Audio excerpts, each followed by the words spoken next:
Dando continuidade ao nosso estudo sobre as auxinas, nessa videoaula nós vamos ver os efeitos fisiológicos das auxinas nas células vegetais.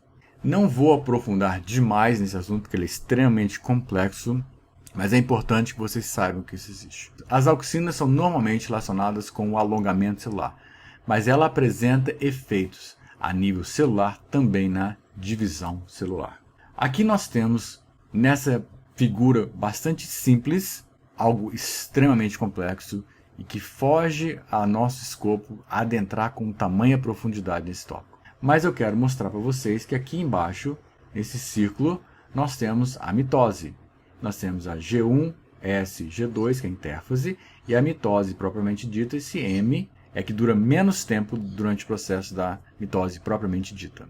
Existem vários níveis de controle desse ciclo de funcionamento, de divisão celular. Porque tem que duplicar não apenas o material genético, mas tem que duplicar também as organelas, tem que ter uma série de preparativos para que a célula possa efetivamente se dividir e de uma célula mãe gerar duas células filhas. Existem vários níveis de controle com vários tipos de enzimas, com vários reguladores. Mas o fato é que as auxinas, elas atuam juntamente com as citocininas no controle de ciclinas, que é um grupo de proteínas envolvidos no processo de regulação da mitose, chamado CDK, e ela que vai estar, de uma forma ou de outra, envolvida no controle de algum passo, no processo de divisão das células. As auxinas, elas controlam a ativação ou não de determinados reguladores do tipo ciclinas, que estão envolvidos na regulação do ciclo mitótico. Então, se eu tenho as auxinas presentes, eu tenho ativação. Se eu não der auxinas presentes, essa ativação ela pode ser comprometida e dificultar o processo de divisão celular. Mas além da divisão celular, o principal efeito nas células está sobre o alongamento celular. Por quê? Porque ele aumenta a extensibilidade da parede celular. As auxinas atuam na parede celular. Isso é conhecido como hipótese do crescimento ácido. Está envolvido com um grupo de enzimas que estão na parede chamado de expansinas. Vamos entender isso aqui já já. E o que as auxinas efetivamente fazem? Elas atuam de duas formas. Primeiro, elas estimulam a atividade das próton-ATPases localizadas na membrana plasmática. E se elas estimulam a atividade das próton-ATPases, elas funcionam mais, então acaba acidificando ainda mais a parede celular, e joga prótons de dentro da célula para fora da célula. Ou, uma segunda forma, ela está envolvida com a síntese de novas proto-ATPases. Então, além dela estimular as proto-ATPases que já existem, ela ainda induz a síntese de novas proto-ATPases, para ter mais proto-ATPases na membrana plasmática. Aqui está mostrando a hipótese do crescimento ácido, que tem duas formas de funcionar. A primeira, que está relacionada com a hipótese da ativação das proto-ATPases. E a segunda, que está relacionada com a hipótese de síntese de novas proto-ATPases. Mas vamos entender aqui, não tem nada de complicado. Aqui eu tenho a hipótese de ativação. Então a célula, quando entra a IA, ela vai ser reconhecida por um receptor, ele vai fazer agora, esse complexo vai ativar as proto-ATPases para que elas funcionem cada vez mais, aumentando a concentração de prótons na parede celular, acidificando a parede celular, ou seja, diminuindo o pH da parede celular. Na segunda hipótese de síntese, nós temos o AIA entrando na célula, ele é reconhecido por receptores, mensageiros secundários, ele vai ativar a síntese de mais proto-ATPases. Aí vem todo um complexo de produção, que foge ao escopo da disciplina, que você deve ter visto isso em outras disciplinas, que vai levar à produção de mais proto-ATPases. Então, produzindo mais proto-ATPases, jogam mais prótons para fora. Relembrando que os proto-ATPases são bombas. Então, são transportadores transmembranares, são proteínas integrais de membranas. No caso específico, gasto ATP para jogar um próton para fora. Então, o transporte ativo primário. Independente da via, seja pela via da hipótese de síntese ou pela hipótese da ativação, vai haver uma acidificação da parede celular em presença de auxinas.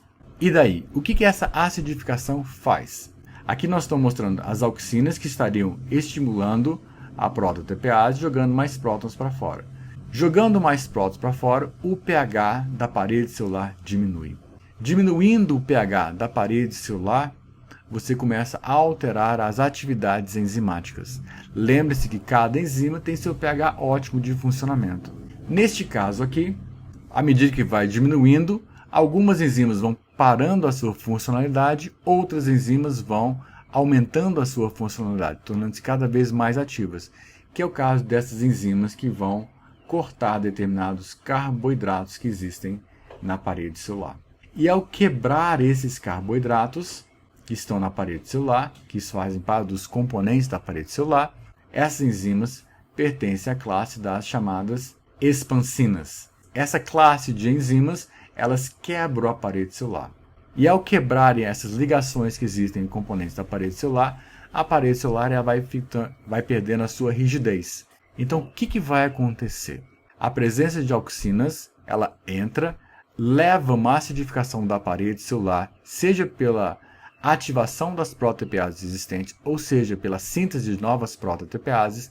Essa acidificação da parede celular vai fazer com que várias enzimas da classe das expansinas se tornem ativas, que vão quebrar ligações entre os componentes da parede celular.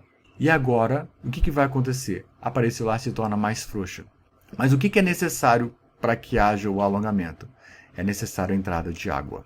Então vai haver uma entrada de água. E por que a água vai entrar? Por causa de um gradiente decrescente de potencial hídrico. A água vai sempre do local de maior potencial hídrico para um local de menor potencial hídrico. A água entra.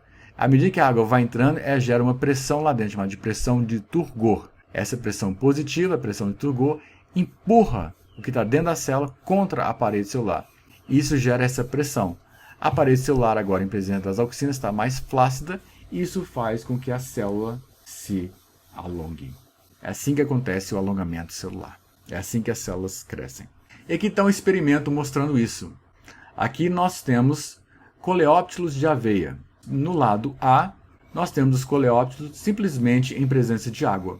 No lado B, nós temos coleóptilos em presença de água, mas numa solução que contenha auxinas. Vocês podem ver nitidamente que onde as auxinas estão presentes, as células estão bem mais alongadas do que as células que estão em presença apenas de água, por causa dessa acidificação que aconteceu na parede celular, ativando as enzimas da classe das expansinas. Aqui está um exemplo com Arabidopsis. Do lado esquerdo eu tenho uma planta normal. Do lado direito eu tenho uma planta mutante, no caso específico aqui, deficiente em auxinas. Se ela é deficiente na produção de auxinas, ou ela não produz nada, ou ela produz pouco. Depende do grau de transformação que aconteceu. Mas o fato é que essa planta vai produzir menos auxinas. Elas têm a mesma idade e vejam o fenótipo dessas plantas. As plantas normais cresceram, as plantas mutantes deficientes em auxina ficaram pequenas. Por quê? Porque elas não tiveram o alongamento celular como deveria ter. Como que acontece o alongamento celular? Nós acabamos de falar. Basicamente, era isso que nós tínhamos para passar para vocês nessa videoaula e nos vemos na nossa próxima videoaula. Até a próxima!